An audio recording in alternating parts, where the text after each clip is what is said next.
Chers amis, chers frères et sœurs, bonjour. Bienvenue dans ce temple pour ce culte des jeunes, préparé par les jeunes du Cater. On a choisi exprès des chants un peu spéciaux parce qu'on a une pianiste aujourd'hui. Ouais. Bienvenue dans ce culte où nous sommes venus rechercher la présence de Dieu, écouter sa parole. Que chacun se sente ici comme chez lui. Que la grâce et la paix vous sont données gratuitement de la part de Dieu notre Père et de Jésus-Christ, son Fils, notre Sauveur et Seigneur. Je vous invite à tout de suite vous lever, à chanter. Premier cantique, c'est Venez le célèbre.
Si vous le souhaitez, je vous invite à rester debout pour cette prière de louange. Seigneur Dieu, nous te louons, nous t'adorons, Dieu Tout-Puissant, car nous pouvons t'appeler Père. Tu tiens le monde dans ta main, mais tu nous connais par notre nom. Tu es le créateur de tout ce qui existe. Nous te louons pour nous avoir aimés le premier. Nous te louons pour ta fidélité.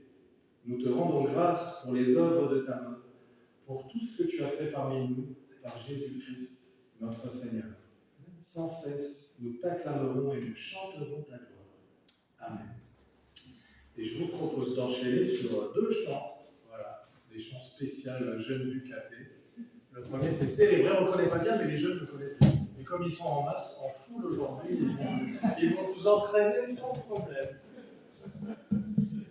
C'est un chant un peu, je regarde Stéphano, c'est plutôt espagnol, hein, c'est pas vraiment. Il y en a qui font des olés des fois un peu.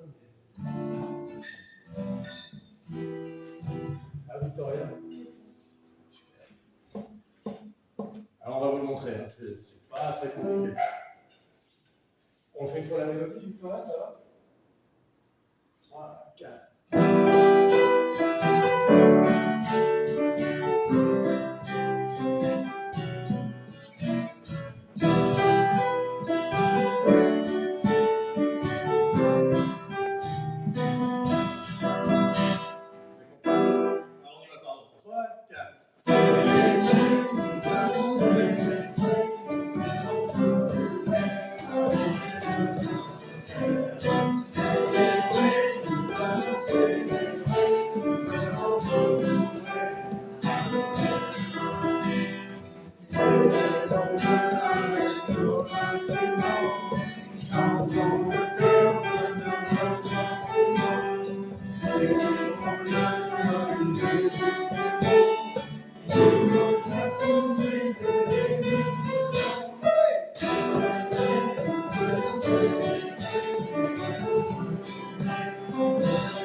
On va enchaîner avec Comment ne pas te louer. C'est notre tube. Ah oui, si vous pouvez rester debout, mais si vous voulez vous asseoir, vous pouvez vous asseoir.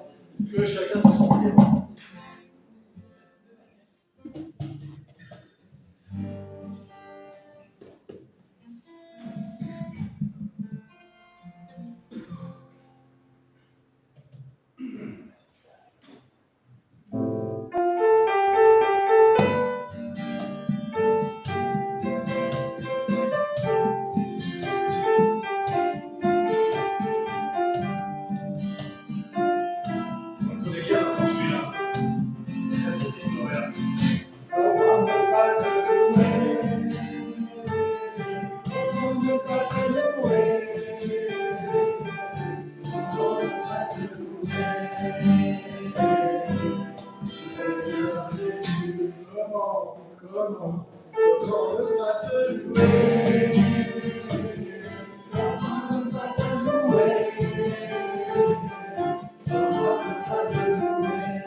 Quand je regarde autour de moi, je vois tellement, Seigneur Jésus, que je t'aime, comment ne pas te louer.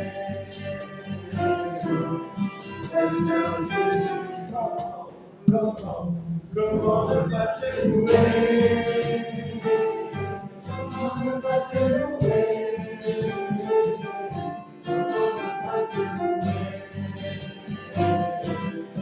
Seigneur Jésus, comment je peux te louer? Comment ne pas te louer? Comment ne pas te louer? Seigneur Jésus, quand je regarde autour de moi, je vois tes fesses. Seigneur Jésus, merci pour tout. Comment ne pas te louer? Seigneur Jésus, comment ne pas te louer? Comment ne pas te louer?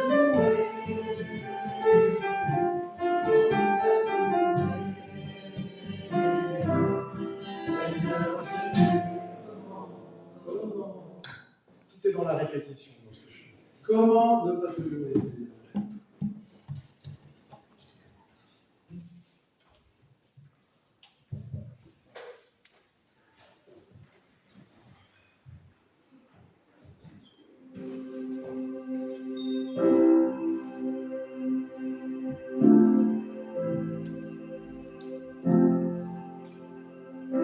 Alors que je cherchais de l'espoir, un sens à mon histoire, on m'a dit que j'étais le fruit du hasard, et tout est devenu brouillard.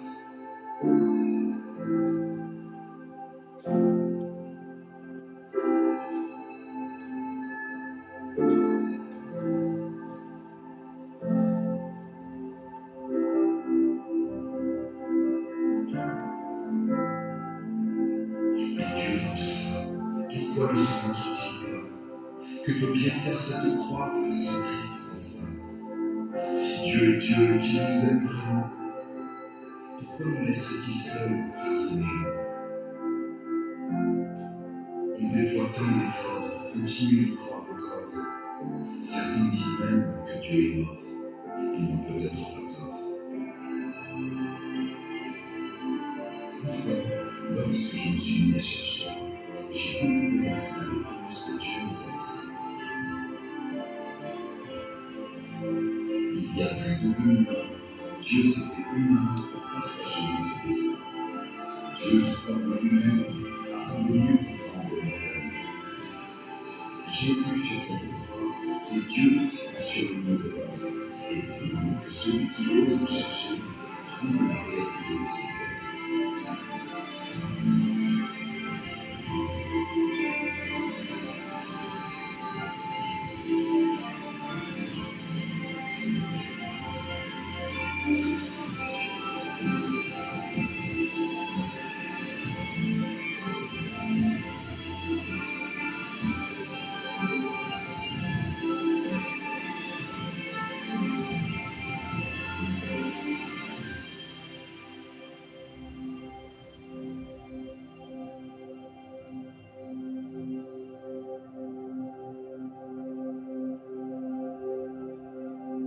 Jésus sur cette croix, c'est Dieu qui prend sur nous nos erreurs, pour permettre à chaque homme de se réconcilier avec le Créateur.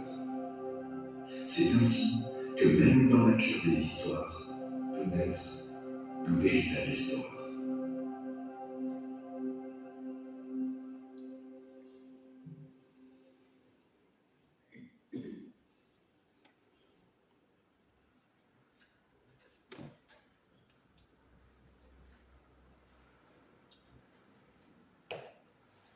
Même dans la pire des histoires, peut naître un véritable espoir, grâce à Jésus, qui a offert sa vie à la croix. Et mes chers amis, je vous invite à la reconnaissance pour ce don, le don du Seigneur Jésus à la croix, et je vous invite à chanter « Je te donne tout ».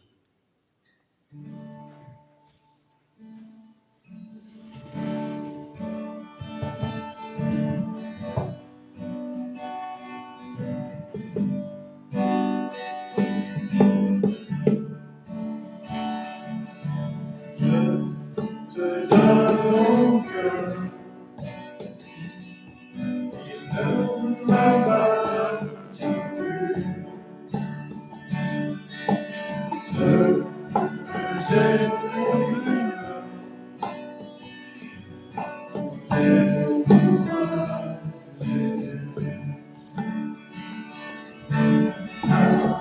afin de ta mère.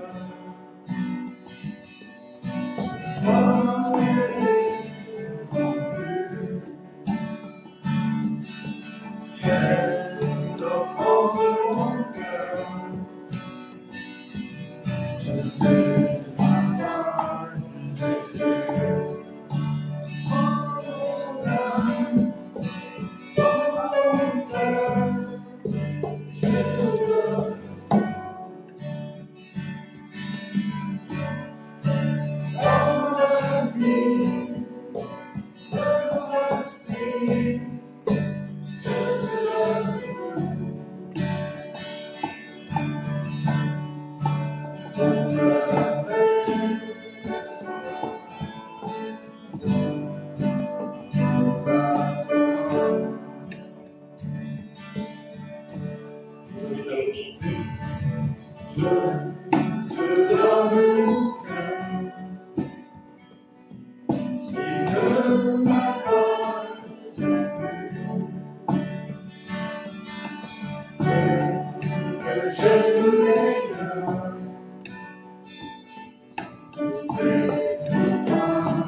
Je vais laisser la place à Stéphano. Les enfants de l'école biblique, je pense qu'ils peuvent descendre en foule.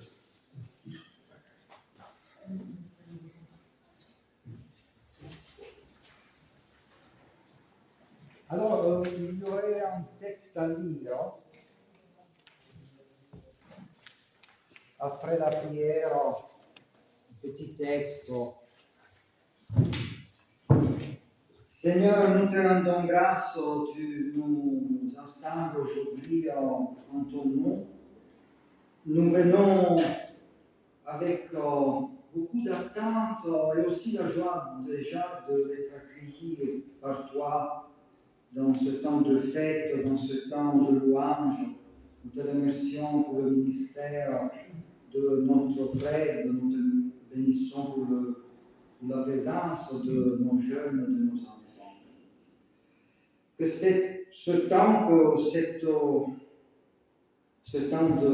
fête, de partage, puisse nous apporter quelque chose dans la profondeur de notre vie.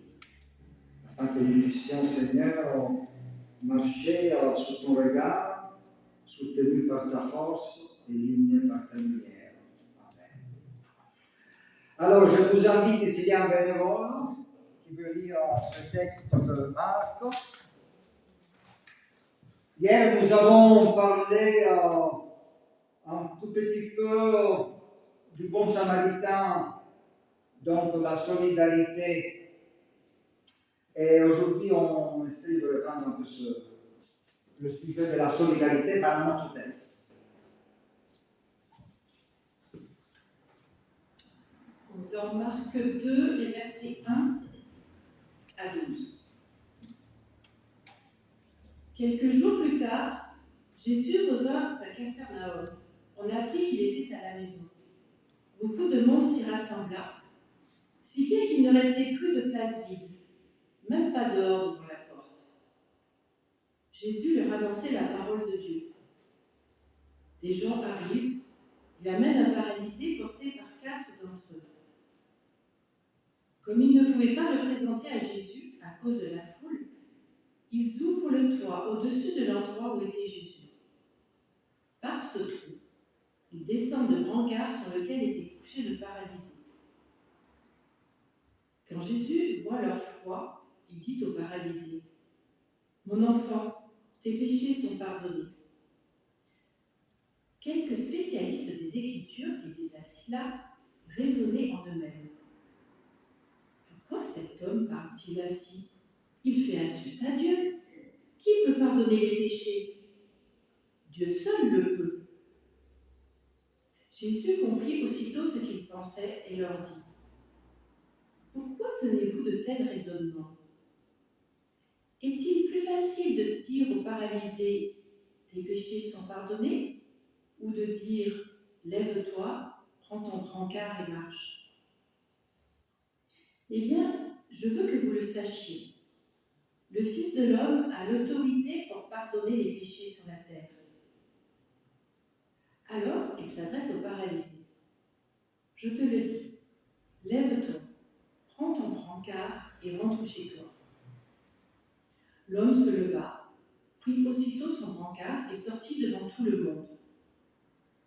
Tous étaient frappés de stupeur et ils louaient Dieu en disant « Nous n'avons jamais rien vu de pareil. »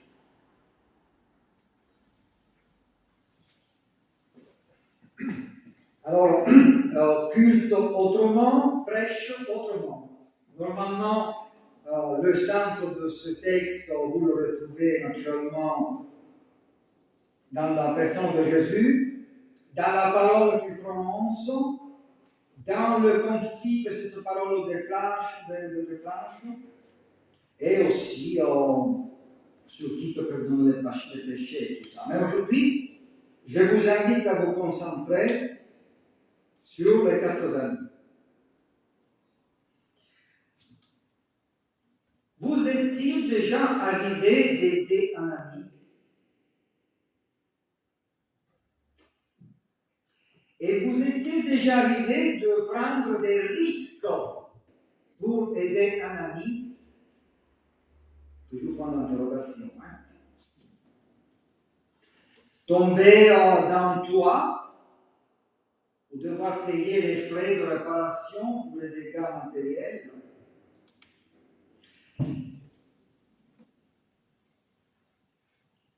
Et vous est-il déjà arrivé d'organiser une petite équipe, un petit groupe d'amis, pour aller tous ensemble aider un ami que vous ne pouviez pas aider tout seul?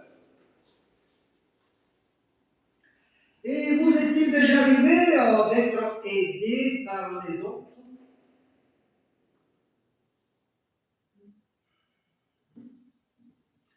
Aidé par un ami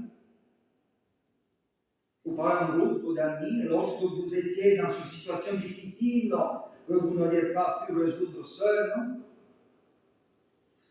Aide donnée, offerte par moi aux autres, et aide reçue, offerte par les autres à moi.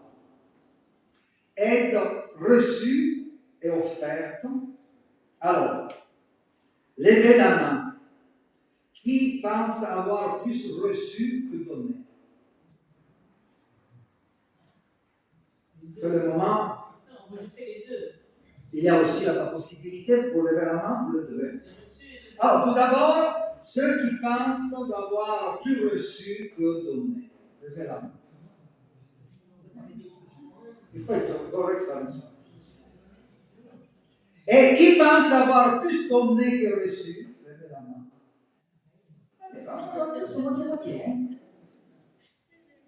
Et qui pense à un équilibre? Là, il y a des gens qui lèvent toujours la main. Dans notre texte, les amis du paralytique ont fait un bout de chemin, ont apporté une part d'aide, peut-être petite ou peut-être grande, celle d'accompagner leur ami vers Jésus, c'est-à-dire vers la solution du problème. Ensuite, c'est Jésus qui a fait le reste, la plus grande partie du travail. Les amis ont amené le problème à Jésus. Ces jeunes savaient qu'ils n'avaient pas le pouvoir de le guérir eux-mêmes, mais ils ont fait ce petit pas, ou ce pas énorme, pour que Jésus et leur ami puissent se rencontrer. Les amis ont permis une rencontre, ont permis une relation avec Jésus. Les amis ont pris au sérieux la souffrance du paralytique pour chercher une solution, et la solution, c'est Jésus. Aujourd'hui, Jésus est au ciel. Jeudi prochain, nous fêterons l'ascension. Qu'est-ce que c'est l'ascension? C'est la montée de Jésus à la droite du Père, comme le dit vient le credo des apôtres, il est à la droite du Père. Jeudi, nous fêtons l'ascension. C'est-à-dire que Jésus n'est plus sur la terre, comme au temps de son ministère terrestre. Il n'est plus dans une cathédrale ou dans une maison pour enseigner en chair et en os. Mais nous pouvons aider nos amis, nous pouvons les conduire à Jésus autrement. Peut-être, avant tout, par l'écoute. Écouter attentivement l'autre peut nous aider à découvrir sa souffrance, son problème, peut-être caché. Il y a des souffrances visibles, comme la paralysie des jambes, et des souffrances invisibles, qui ne se voient pas tout de suite, mais qu'on peut découvrir en prenant du temps pour l'ami et avec lui, et aussi prendre du temps pour l'écouter. Quelle souffrance non immédiatement visible ou invisible connaissez-vous? Je pense que tout le monde en connaît. Les souffrances qui ne sont pas tout de suite visibles, pourtant sont là. On ne les voit pas, mais elles sont là. Dans un petit village, un homme dit un jour à son ami, « Mon ami, est-ce que tu m'aimes-tu » Et l'autre répondit, « Bien sûr, tu sais combien je t'aime. » Et l'homme dit, « Connais-tu ma douleur » L'autre, « Comment pourrais-je la connaître si tu ne m'en as jamais parlé » Alors le premier répondit, « Et comment peux-tu dire que tu m'aimes si tu ne connais pas ma douleur » Chers amis, chers frères et sœurs, aimer signifie connaître la souffrance de l'autre. Il y a des douleurs cachées qu'il suffirait de découvrir, de connaître, de partager pour pouvoir énormément aider l'autre. Aujourd'hui, de nombreux jeunes vivent des souffrances et des problèmes cachés. Si seulement nous pouvions dire, mon ami, je n'ai pas le pouvoir de résoudre ton problème d'un seul coup, mais je le dépose devant Jésus dans la prière pour lui demander de t'aider. Ou sinon, si nous n'arrivons pas à faire ce pas, parce que parfois dire le nom de Jésus, c'est trop naïf aux yeux de certains. Donc, c'est une possibilité de les aider comme ça. Je ne peux pas le faire, mais je porterai ton problème dans la prière devant Jésus. Si on ne peut pas le faire parce que nous considérons que l'autre est trop éloigné de Jésus, on pourrait, par exemple, si nous pensons que notre ami ne connaît pas Jésus, ne nous comprendrait pas, nous pouvons simplement lui dire, je t'écoute, je suis là. Je n'ai pas de solution, mais avec mon temps, mon écoute, je te dis que tu n'es pas seul. Peut-être cette façon d'agir est une présence, un témoignage autre, qui passe sans la parole, sans forcément prononcer le nom de Jésus. Simplement dire, nous pouvons parler ensemble, je ferai attention à ne pas te blesser, ne pas te juger, ne pas minimiser ton problème. Les trois choses vont ensemble. Sinon, l'autre déclenche tout de suite. Et peut-être qu'à travers une parole que j'aurais prononcée, ou un silence, ou une caresse d'amitié, d'autant plus que les jeunes peuvent se faire des caresses entre eux. Ils ont cette arme extraordinaire que nous, les adultes, nous n'avons plus pour ceux qui ne sont pas nos enfants. Moi, je fais vraiment un appel à continuer, jeunes, à vous faire des caresses de tendresse, de soutien. La gestualité est importante.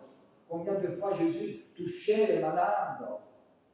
Aujourd'hui, on ne peut plus le faire dans nos sociétés modernes pour des raisons que tout le monde peut comprendre. Alors, nous pouvons parler, à faire attention de ne pas blesser, et peut-être qu'à travers une parole que j'aurais prononcée, pour le jeune, une caresse d'amitié, tu trouveras une petite lumière, mon frère, toi qui es dans la souffrance. Signe d'un grand réconfort, peut-être un élan pour marcher vers de petites solutions et vers une lumière encore plus grande.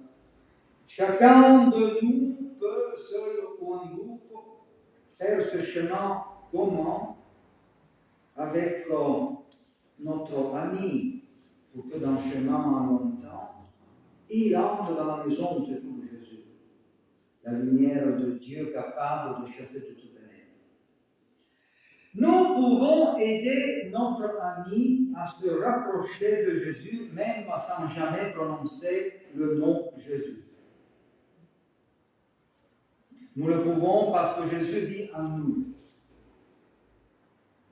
Et nous sommes comme des flèches qui indiquent Jésus, même quand nous ne disons jamais son nom.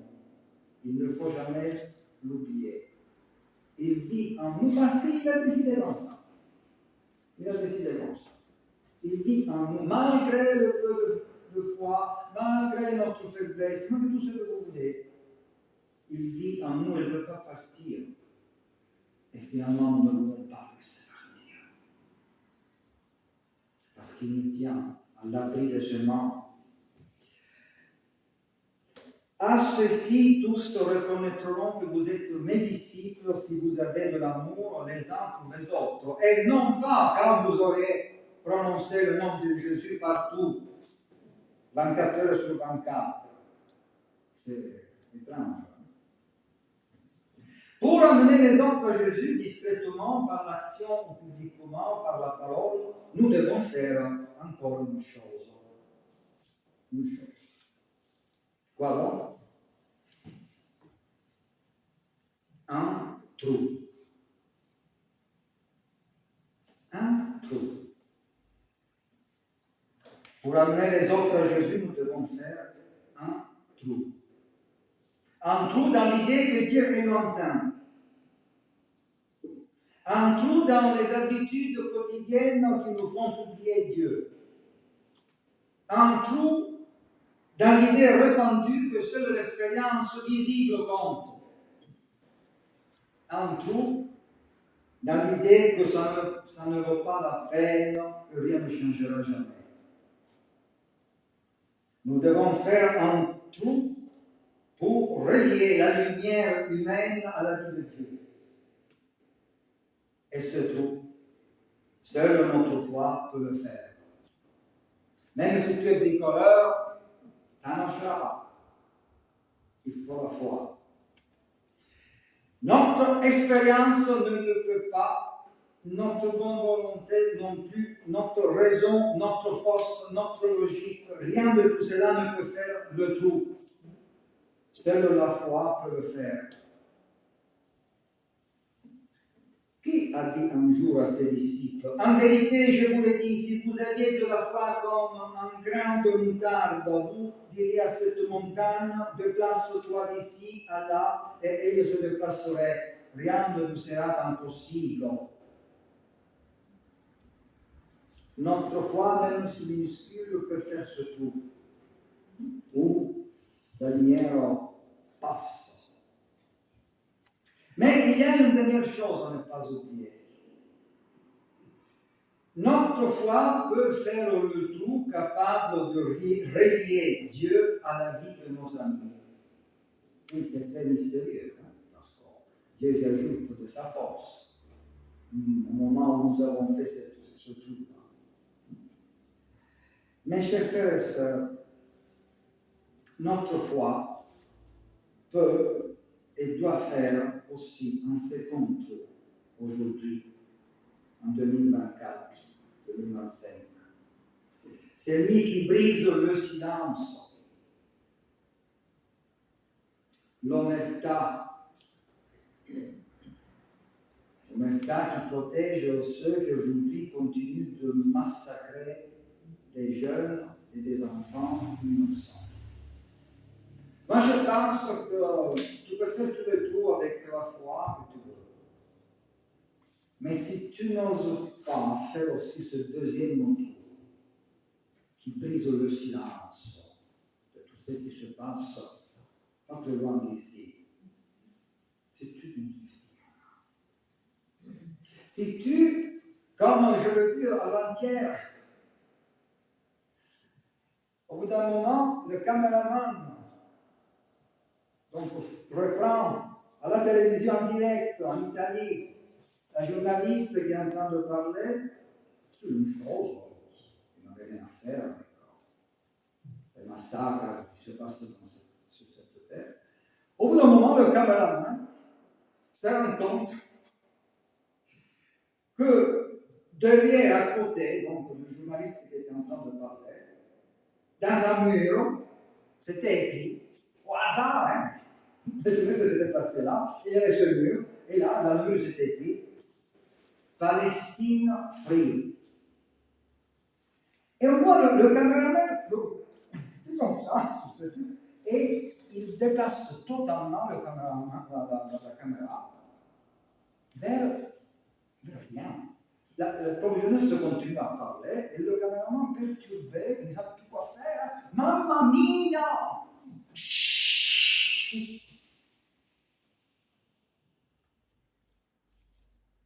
Finalement, il y avait tellement d'embarras que le studio a dit bon, écoutez, on arrête, redonnez-nous la parole.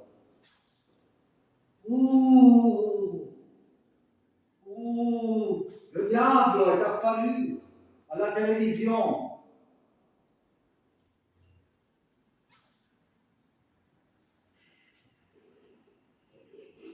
Chers frères et sœurs, nous sommes aussi les enfants d'une église, celle qui a résisté contre le massacre de la Deuxième Guerre mondiale, cette église confessante, où se sont formés tous nos professeurs, cette église qui a donné beaucoup de disciples qui sont devenus nos maîtres dans notre théologie. Il faut savoir faire ce deuxième trou.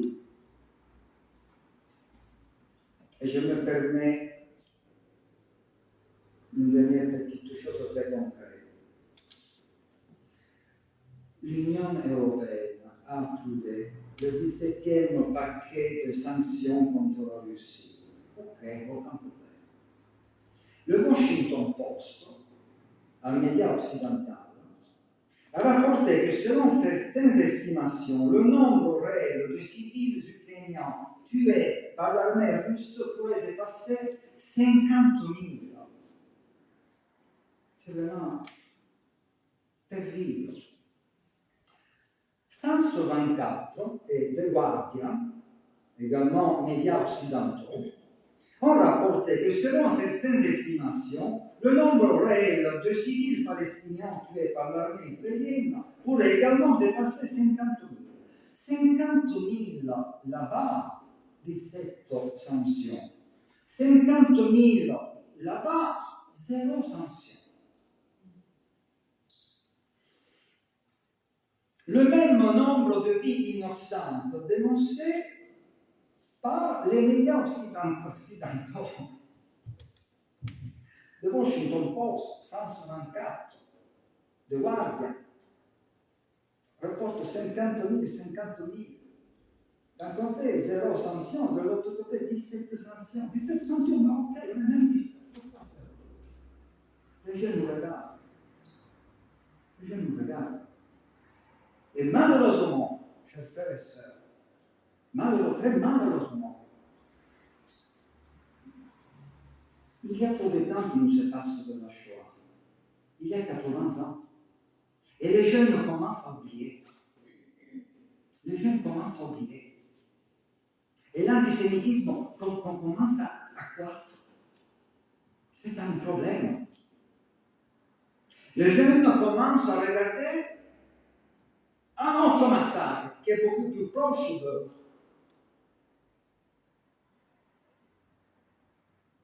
Nous traversons une période très tragique où la Shoah dans la nouvelle génération est quelque chose de très loin. Et un autre massacre est très proche. Et les jeunes ne comprennent plus bien qu'il faut rejeter les deux. C'est ça ce qui est en train de se passer aujourd'hui. C'est-à-dire que le jeune oublie la Shoah qui s'est passée il y a 80 ans, et considère qu'aujourd'hui, il y a un massacre horrible qui mérite toute la solidarité. Comment nous allons les aider afin qu'il n'y ait pas un bouc émissaire qui soit à nouveau les Juifs? Ça, c'est un problème à résoudre. Nous sommes dedans. Il faut en parler. C'est pour cela qu'il est urgent de prier et d'agir pour que les chrétiens persécutés d'un côté, donc en Corée du Nord, Somalie, Libye, Érythrée, Yémen, Nigeria, Pakistan, Soudan, Iran, Afghanistan, soient soutenus par notre prière et nous puissions vraiment dire une parole à nos politiciens pour défendre la cause de ces chrétiens-là. Il est tout aussi urgent de prier et agir afin que nos gouvernements puissent être sensibilisés vraiment à la cause aussi des autres enfants innocents qui sont tués en Russie, en Ukraine comme en Palestine. Nous devons faire un deuxième tour dans l'omerta, le silence et les complicités de notre monde moderne. Si vous aimez ceux qui vous aiment, quelle récompense méritez-vous? Les publicains aussi n'agissent-ils pas de même? Et si vous saluez seulement vos frères, que faites-vous d'extraordinaire? Les païens aussi n'agissent-ils pas de même?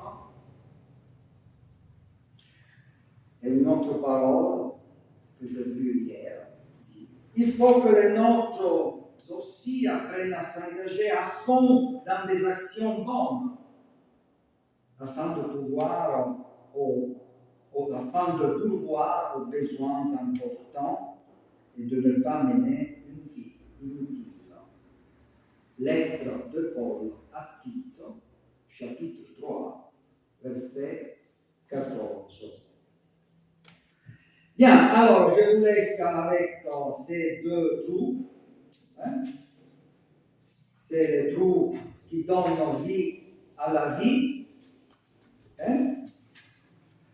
Et donc, comme le disait François d'Assise, Dieu ne laisse pas les siens au repos, mais il les accompagne afin que chaque chrétien puisse mettre la paix là où il y a la guerre, la miséricorde là où il y a la haine, la justice là où il y a l'injustice. Dieu ne laisse jamais les siens en repos, mais il les invite à combattre le bon combat. Et c'est une image extraordinaire de ce François d'Assise. Je vois cette image de Jésus, bon berger, qui accompagne nos brebis à aller vers le bon combat, mettre l'amour là où il y a la haine. Dieu ne laisse pas les siens au repos. Et dans nos cantiques, il y a un chant qui reprend cette dynamique de vie, de mission, cette dynamique de résurrection, parce que ce monde attend la manifestation des enfants de Dieu. Amen.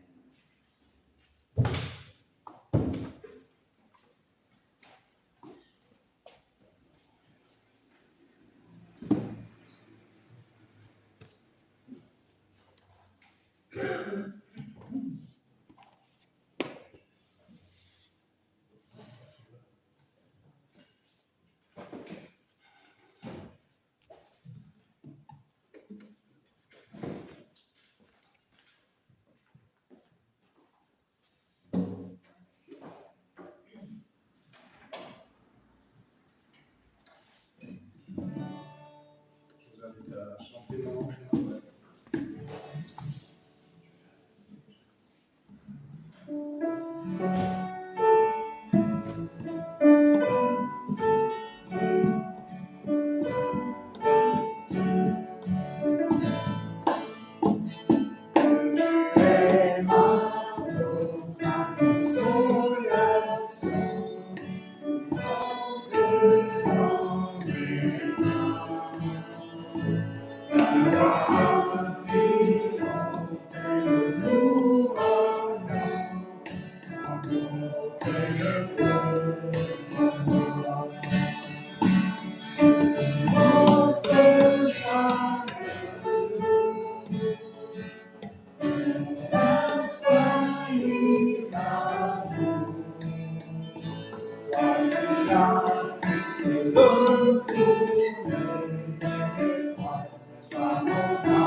Il manque la troisième strophe. On peut chanter la première, c'est bon? Je vais faire un mauvais copier-coller. Tu es ma force, ma consolation, vivant devant mes bras.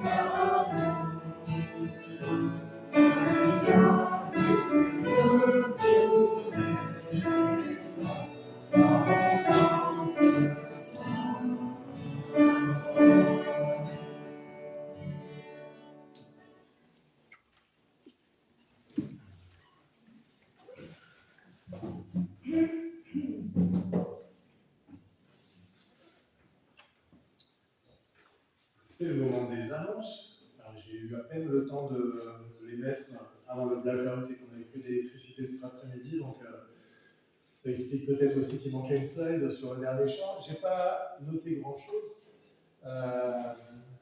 Le 29 mai, donc pour l'Ascension jeudi, culte consistorial au Courmette. Le 8 juin, culte de Pentecôte avec la confirmation de Laetitia. Et le 15 juin, donc culte commun avec Vence et repas de l'amitié, suivi d'un concert à 15h au profit des. S'il y a des membres du conseil presbytéral qui souhaitent compléter les annonces, oblige. Dimanche 1er juin. C'est le samedi, ou pas?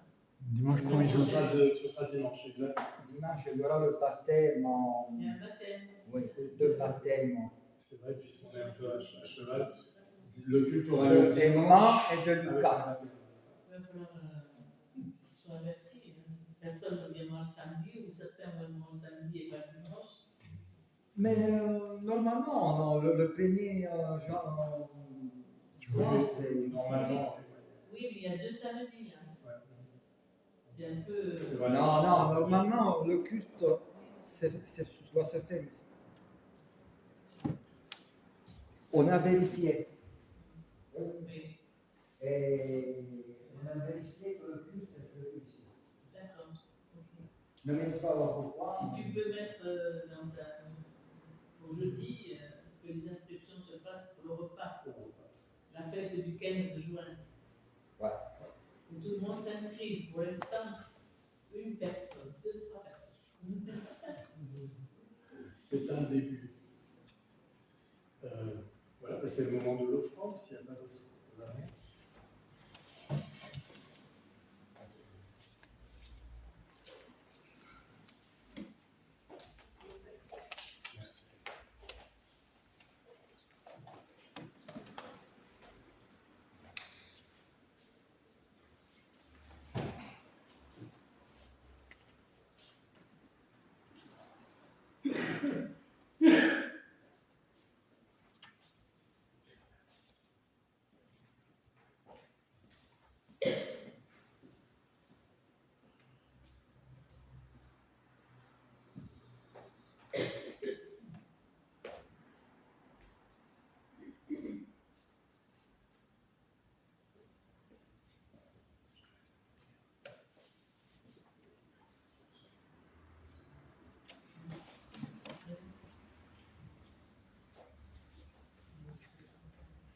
Alors,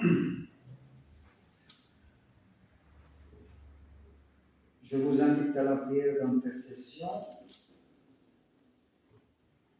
La tradition nous rappelle que ce jeune homme qui était amené grâce au trousse au toit était très jeune. Donc, c'était vraiment des ados. Hein. Imaginons donc ces jeunes, les enfants, il y a une prière pour les enfants que je vais partager avec vous, c'est de la période de l'Avent. Pour tous les enfants du monde, afin qu'ils trouvent l'amour d'un père ou d'une mère pour les accueillir, nous te prions.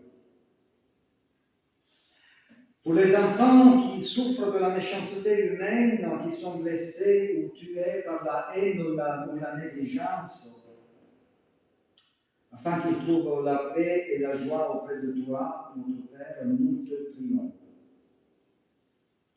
Pour les enfants qui naissent infirmes, avec un corps difforme ou une intelligence diminuée, afin qu'ils trouvent la beauté du cœur auprès de toi, notre Dieu, nous te prions. Pour les enfants qui ne sont ni désirés ni aimés, afin qu'ils sachent que toi, notre Dieu, leur Père, les aime comme personne ne peut les aimer sur la terre, nous te prions. Pour les enfants qui sont heureux, afin qu'ils apprennent à te louer pour leur bonheur, nous te prions. Dieu notre Père, que ton amour veille sur tous les enfants du monde, qu'il les fasse grandir en grâce et en sagesse. Et nous-mêmes qui sommes tes enfants, garde-nous un esprit sans cesse renouvelé, afin que nous vivions ton royaume. Et nous voulons conclure cette prière de la communion universelle avec toutes les églises sur cette belle planète. Nous disons, notre Père qui es aux cieux, que ton nom soit sanctifié, que ton règne vienne, que ta volonté soit faite sur la terre comme au ciel. Donne-nous aujourd'hui notre pain de secours, pardonne-nous nos offenses, comme nous pardonnons aussi à ceux qui nous ont offensés. Et ne nous laisse pas entrer en tentation, mais délivre-nous du mal, car c'est à toi qu'appartient le règne, la puissance et la gloire pour les siècles des siècles. Amen. Je chanterai gloire.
viens te dire, Seigneur,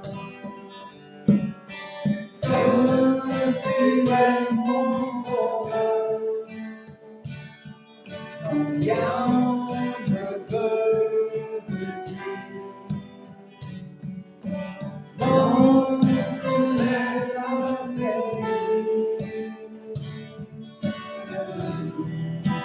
Je suis fragile,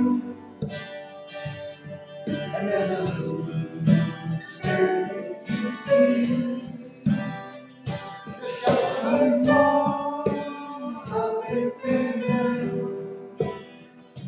Je chanterai nous quand je serai. Je chanterai Dieu, mon essentiel.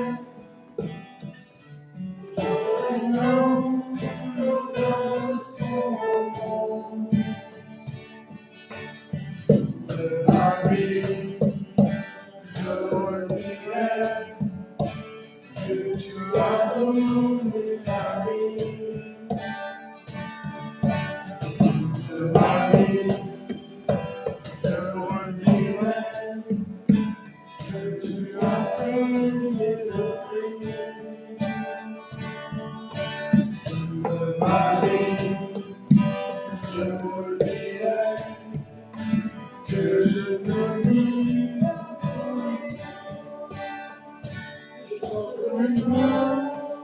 à l'éternel. Chanterez-nous quand je son nom. Je chanterai Dieu, mon essentiel. Je chanterai l'homme, l'odeur de son nom.